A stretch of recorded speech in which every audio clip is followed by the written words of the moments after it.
There is absolutely nothing worse than starting a trophy list stuck at 98%. We've all been there. You sink 100 hours into a game, you sacrifice sleep, ignoring real life, only to be stopped at that one, usually bronze trophy, keeping you from platinum glory. And here are 7 trophies that stopped our platinum run. We start off our list with one of the more infamous trophies, Infallible from Fall Guys. Fall Guys is a battle royale with beans and it will give you those Takeshi's Castle vibes. Now this trophy requires you to win 5 episodes in a row, not rounds, episodes. Although the rounds will also be quite difficult to be honest. Now you could argue that they did cheapen this trophy with the events, and believe me, trophy hunters rejoice whenever they do come around. But in those times between events, the unlock rate for this trophy plummets, just like you in the final round of a solo event. This trophy requires you to be precise against 35 other players for at least 20 rounds. Now that is insane, and one mistake, you start from scratch. And I'll be honest, unless there's an event happening, this trophy you're not unlocking. Our next trophy on this list is the Can't Catch Me from Stray. Now Stray you play as a lovely cat from the ginger variety.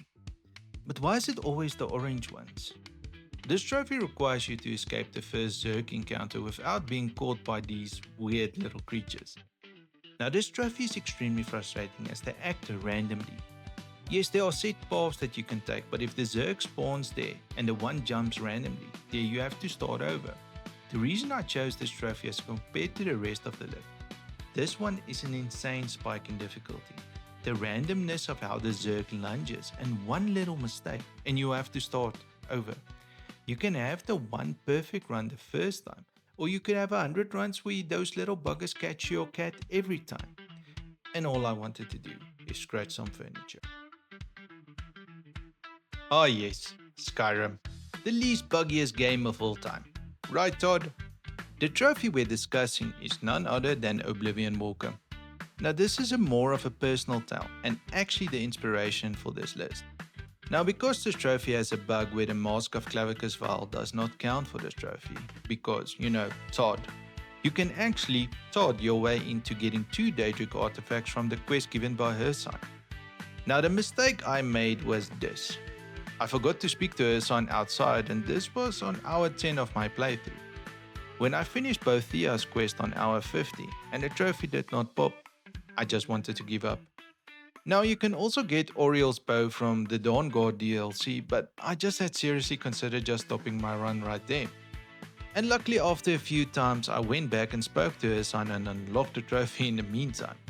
But yeah, let me ask this, is there anything more annoying than trophies glitching? We move along to the previous mascot, which is Sackboy and his big adventure. And the trophy in question is String It Together.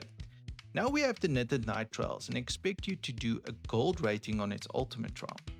Now you have to do these only 40-second trials throughout the game as you collect all the nightly energy throughout the levels. But then the final one comes and it's all 15 previous levels combined into one. Now to have an intense focus for about 40 seconds to 2 minutes, that's okay, but for over 10 minutes, that's just insane. You have to grind each section and get your route right. Jumping, dodging, rolling and more jumping and rolling. Get it twice and you're out. Sackboy is not the easiest platinum beforehand, but it was manageable. But this turns the difficulty level up 100 notches.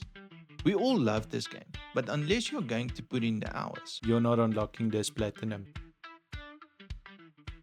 Yes, we all remember Connor, right?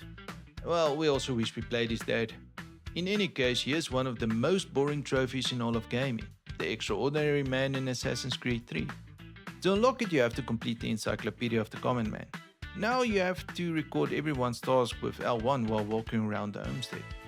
Now sometimes they won't do anything, so you will just waste your time. They also do not work at night, so, you have to wait till morning. This trophy will stop you out of the sheer boredom it causes. You are bird watching people and not even birds. Oh, and to add the cherry on top, it's also glitching.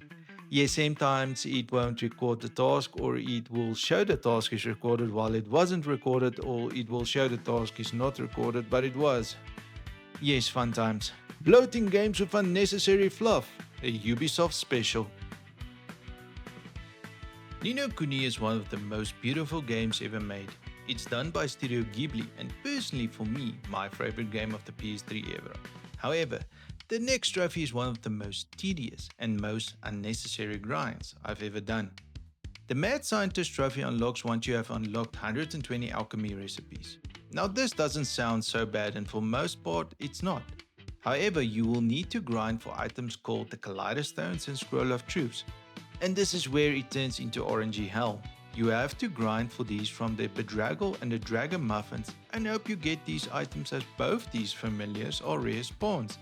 And these items are rare drops. So be prepared for about 10 to 20 hours just doing this for 10 of each item, as you need at least to do 2 rare alchemy recipes to hit the 120 mark. And good luck unless you're prepared to grind. You're grinding out of this platinum. Now from orangey hell to actual hell, which is unlocking this trophy in the vanilla Diablo 3. Not the Reaper of Souls edition. No. All that glitter is unlocked once you've picked up 5 million gold pieces. Now, how valuable is gold in Diablo 3? Not very, so it's a useless grind just for an achievement in this platinum. Now again in the vanilla, your gold drops is piles of 20 or 30, not tens of thousands, so this grind was not days, it was weeks. It wasn't a game anymore, it was a second job. One that paid peanuts, by the way. This was just bad design, which was rectified in the next edition. And this trophy must have been designed by a madman as it turned this game into a ball fest. Thanks for sticking around, and we end on a bonus entry. Perfection Needs No Arm is a gold trophy for Rayman 3D, which doesn't have a platinum, by the way. You earn this through getting a perfect score on each level of this game. Now this is extremely difficult as 1, the game autosaves after every level, and if you're not quick enough, you would need to start the run from the beginning of the game if you do not achieve an opening perfect score in the run. This was difficult and tested every skill you had for this game, but it was fair trial which was not ruined by glitches or boredom. Thanks for watching everyone. Let me know in the comments below any trophies that drove you mad. Like, share and subscribe, and see you in 2 weeks time.